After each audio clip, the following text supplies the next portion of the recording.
Найзуудаа шинэ бүлэг эхэлж байна. Англиар retouch буюу монголоор фото зургийг хэрхэн засаж янзлах вэ гэсэн бүлэг эхлүүлье. За дасгалын 11-р хатснаас 2 зургийг нээ. Эхнийх нь Too Young Woman гэсэн JPEG хүргэтгэлтэй файл байна. За 2-р зураг нь болохоор Best Friends гэсэн Photoshop хүргэтгэлтэй файл байна.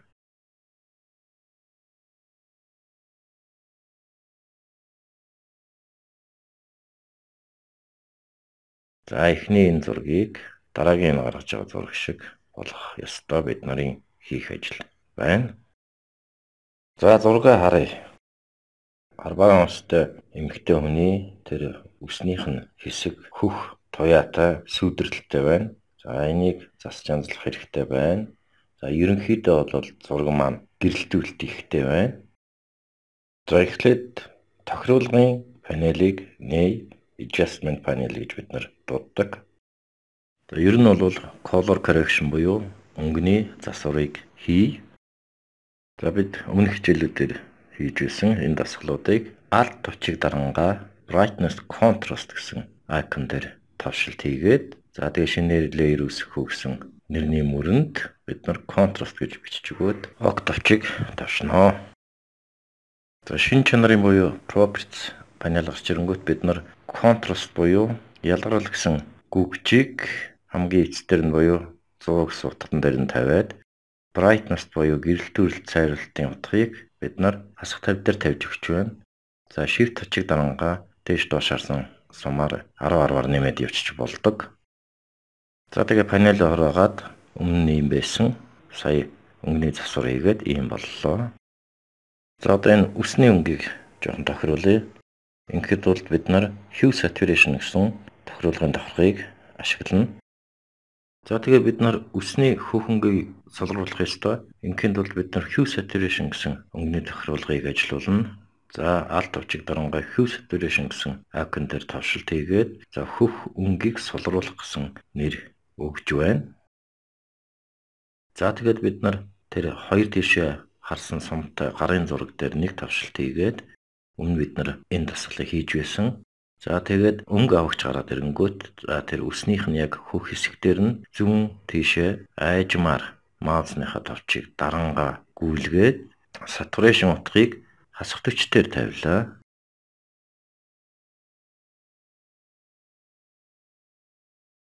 За control товчийг дарангаа бас саях шиг үйлдэл хийгээд hue утгыг хасах 20 дээр тавьж байна. За saturation утга маань болохоор нэвчилт дүүрэлт ханалт гэж орчуулгдж байгаа. Hue маань болохоор өнгө туяа одоо өнгөний дэвсгэр гэсэн байдлаар орчуулгдана.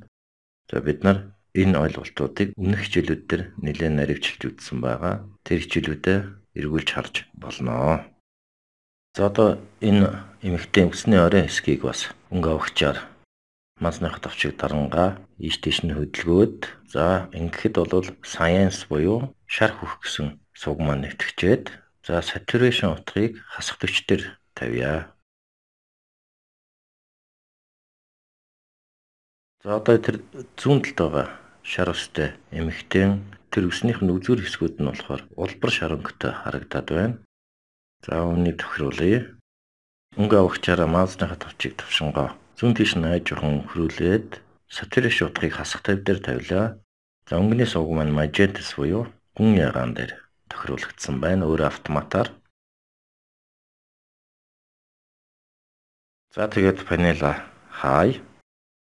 За бид нар энд жоохон сүйдрэлттэй янзлж өгөх хэрэгтэй байна. За ингэхэд бол бид нар background гэсэн үндсэн давхаргаасаа яг адилхан нэг давхарга үүсгэе. За бид нар мэднэ Alt Control товчиг дарангаа G товчиг тавшихад яг адилхан шинэ давхарга үүсдэг. За ингээд тавшлаа. За нэр өгье. За нэрийн сүйдрэлт гэж өгч байна. За ингээд ok товчиг тавшлаа. За ингээд бид нар сүйдрэлт гэсэн давхаргаа идэвхжүүлээд image хийснээс adjustment гэсэн мөрнөөс shadow highlights гэсэн командыг дуудаж байна.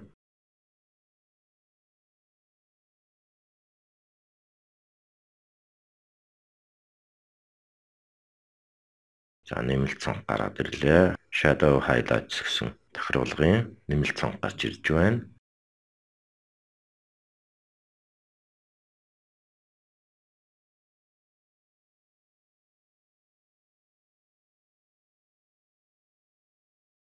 За бид нар энд shadow гэсэн хэсэгт болохоор тэр radius гэсэн хэсэгт нь 200 гэж өгөөд highlights гэсэн хэсэгт нь болохоор бас radius-ыг 200 гэж өгөөд adjustments гэсэн хэсэгт нь болохоор color-ыг 0 гэж өгөөд за ингээд octave-чийг товчлоо.